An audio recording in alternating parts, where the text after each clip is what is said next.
Қомағай қызыл қоржын. Бір қоржын болыпты. Әрине, қоржын болған соң оның екі басы болады. Бірі көк, екіншісі қызыл еді. Екеуі де ықшам әдемі. Жолға шыққанда үнемі екеуі жүкті тең бөліп алатын. Қоржынның көк басы үнемі көңілді жүреді. Керісінше қоржынның қызыл басы жиі ашуланып қала беретін. Бір күні қызыл жатып кеп ашуланды. «Сенің неге үнемі көңілді жүретініңді білемін», деді көкке. «Ішіңе заттарды көп салып аласың да, өзің де тоқ, көңілің де тоқ, ризасың».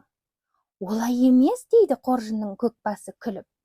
«Екеуміз үнемі жүкті тең алып жүрміз. Тіпті мен аз алып қалсам да, көңілім баяғыдай күліп жүремін», дейді.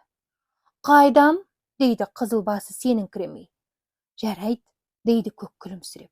«Келесі жолы ішіне қанша зат салсаң да, қолыңды қақпайын, сүйғанынша ал». «Жарайды». Қоржынның көк басы сол жайдары қалпын бұзбады. Ал қызыл басы өкпелеп, ызаға булықты да жиырылып жата кетті. Ертесі екеуі жолға шыққалы жатыр. Қоржынның қызыл басы ішіне сыйғанынша керіп зат салып алды. Алғанын, артылғанын көк басы салып алды. Көк басы баяғыша көңілді, жеңіл келеді. Қызыл басы борсаңдап, терлеп, тепшіп, әреңілеседі. Күндер өте берді. Қоржынның қызыл басы сол қомағайлығын қоймады. Ішін керіп заттарды сала береді. Қызыл басы керіліп, жұқарып, тоз-тозы шықты. Ал жүгі жеңіл, қанағатшыл қоржынның көк басы сол баяғыша көңілді, сергек, үнемі күліп жүреді.